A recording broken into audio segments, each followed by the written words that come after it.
Setiap hari dalam pelaksanaan tugas sehari-hari, kita menggunakan dokumen, baik dalam proses pengambilan keputusan maupun untuk kepentingan komunikasi melalui korespondensi.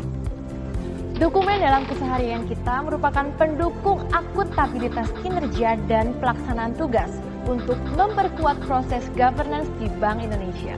Pada akhirnya, pengelolaan dokumen yang baik akan meningkatkan kredibilitas lembaga. Oleh karena itulah, dilakukan penyempurnaan pengaturan dokumen Bank Indonesia. Penyusunan dokumen di Bank Indonesia telah dilakukan dengan sangat rapi dan detail. Semua hal itu diatur dalam bentuk surat edaran nomor 11/38/intern tanggal 29 Juni 2009 yang kemudian diubah pada surat edaran nomor 14/14/intern tanggal 16 April 2012. Selanjutnya pada tahun 2015 kembali dilakukan penyempurnaan yang meliputi penegasan aspek governance dalam landasan pengaturan, penyempurnaan jenis, nama, dan struktur penulisan dokumen korespondensi dan atau administrasi Bank Indonesia, dan yang terakhir, penguatan standar format teknis. Terdapat 7 poin penyempurnaan yang dilakukan pada Pedoman Umum Penyusunan Dokumen Bank Indonesia. Pada bagian tujuan pengaturan dokumen ditambahkan 2 poin. Yang pertama, memberikan pedoman penyusunan dokumen Bank Indonesia yang dilandasi aspek governance yang baik. Yang kedua, mendukung kelancaran terlaksananya segala aspek mulai dari administrasi, komunikasi, hingga pengambilan keputusan yang baik. Selain itu, prinsip dasar penyusunan dokumen diperkuat dengan akuntabilitas, pertanggungjawaban, efisiensi, dan efektivitas. Mengenai pengaturan penandatanganan, perlu Anda ketahui bahwa setiap paraf ataupun tanda tangan yang Anda bubuhkan dalam sebuah dokumen merupakan bentuk tanggung jawab Anda terhadap informasi yang terdapat dalam dokumen tersebut. Kami pun mengingatkan untuk menggunakan alat tulis berwarna hitam ataupun biru dan dapat memberikan hasil tanda yang jelas. Perubahan cara penulisan penomoran dokumen administratif dan korespondensi dilakukan dengan memberikan penomoran bersifat unik. Terdapat 5 poin yang harus diisi sesuai dengan ketentuan yang baru. Poin pertama, merujuk pada tahun buku.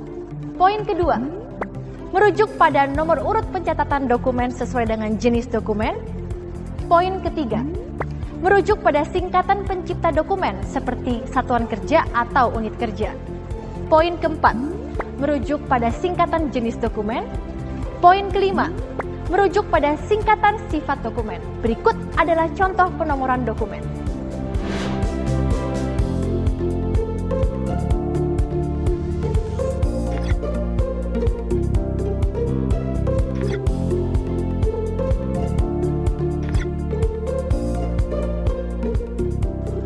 Pada pedoman khusus penyusunan dokumen Bank Indonesia, perubahan terjadi pada 4 jenis dokumen, yaitu surat, memorandum, lembar disposisi pejabat, dan risalah rapat, serta dilakukan penambahan terhadap 1 jenis dokumen, yaitu nota kesepahaman.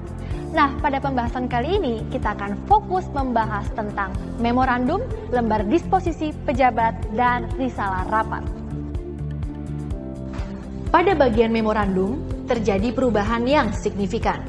Memorandum sekarang menjadi 2 jenis. Pertama, memorandum korespondensi atau M01 dan memorandum satuan kerja atau M02.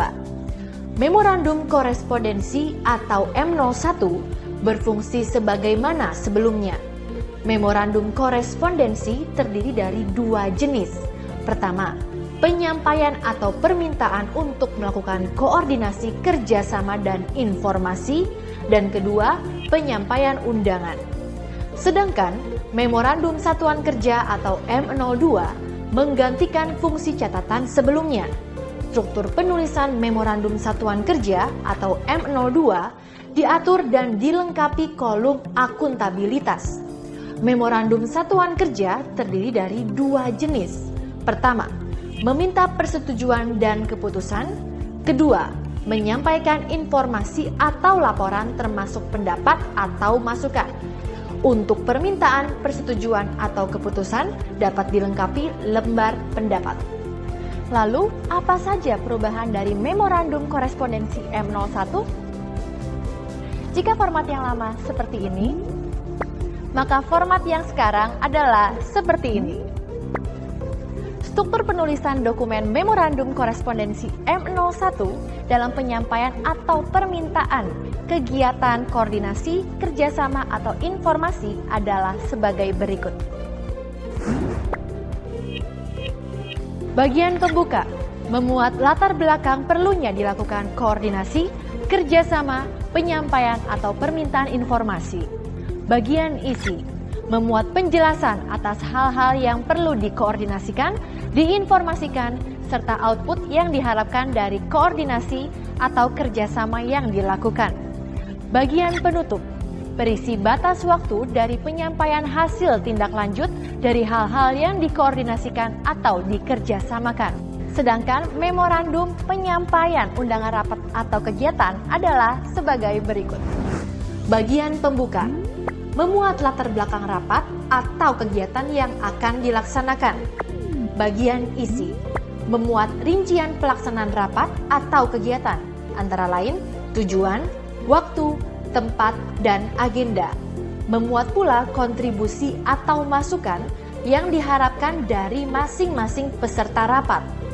Ekspektasi terhadap kontribusi dari masing-masing peserta dapat pula disajikan dalam bentuk tabel yang menjadi lampiran memorandum. Bagian penutup, memuat permintaan untuk menyampaikan konfirmasi kehadiran atau pihak yang dapat dihubungi dan atau hal-hal lainnya terkait kegiatan yang akan dilaksanakan. Terjadi perubahan signifikan dalam memorandum satuan kerja. Jika sebelumnya ada catatan, maka kini berubah menjadi memorandum satuan kerja atau M02. Jika sebelumnya penulisannya adalah seperti ini, maka sekarang penulisannya adalah seperti ini. Dalam struktur penulisan dokumen Memorandum Satuan Kerja M02 untuk meminta persetujuan dan atau keputusan, berikut adalah struktur penulisannya. Tujuan, latar belakang dan penjelasan, analisis risiko dan mitigasi, kesimpulan dan rekomendasi. Untuk meningkatkan akuntabilitas dalam meminta persetujuan dan keputusan, dilengkapi dengan informasi. Dipersiapkan oleh, diperiksa oleh, didukung oleh, disetujui oleh. Sementara untuk Memorandum Satuan Kerja M02 untuk penyampaian laporan, penulisannya memuat hal berikut ini. Tujuan, latar belakang dan penjelasan, kesimpulan dan rencana tindak lanjut. M02 untuk penyampaian laporan dilengkapi dengan informasi. Dipersiapkan oleh, diperiksa oleh, didukung oleh, diterima oleh. Untuk Memorandum Satuan Kerja atau M02, tembusan juga disampaikan kepada pejabat yang diberi kewenangan untuk menandatangani apabila pejabat yang dimaksud sedang berhalangan sementara.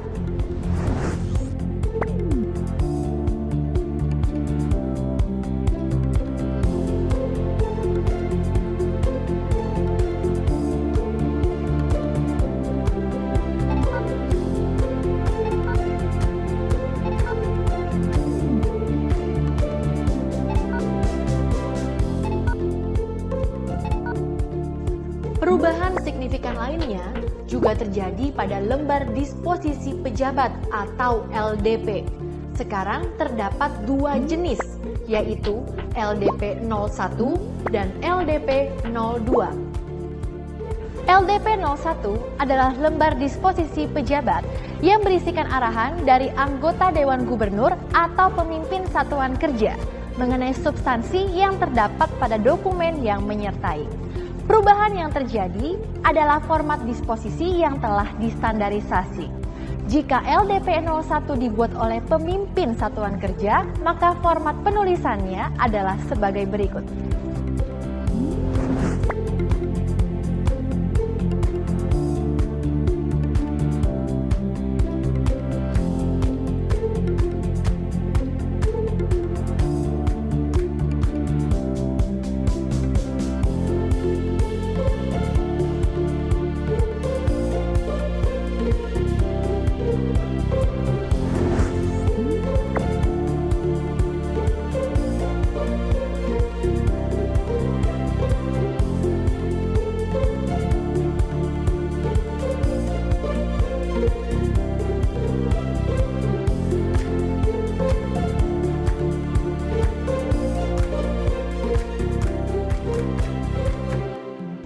LDP 02 adalah lembar disposisi pejabat yang berisikan arahan langsung berupa instruksi, petunjuk, pendapat ataupun informasi dari atasan kepada bawahan. Lembar disposisi pejabat arahan atau penjelasan atau LDP 02 ini juga dapat digunakan sebagai sarana komunikasi atau penjelasan secara singkat dan jelas dari bawahan kepada atasan. Format LDP 02 yang sekarang adalah seperti ini. Penyesuaian struktur penulisan juga terjadi pada risalah rapat.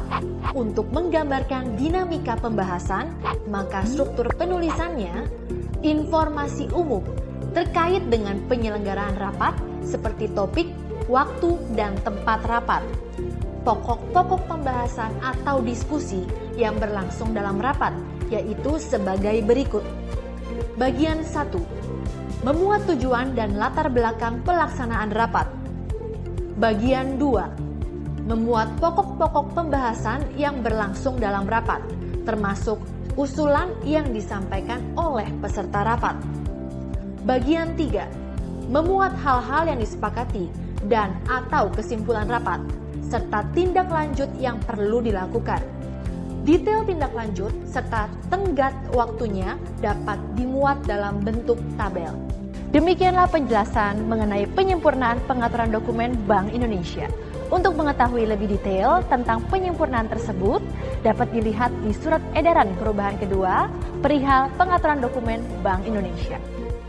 Kami percaya bahwa perubahan kali ini akan membawa dampak besar yang lebih baik bagi penyempurnaan proses kerja dan pengambilan keputusan. Pada akhirnya akan meningkatkan kredibilitas Bank Indonesia.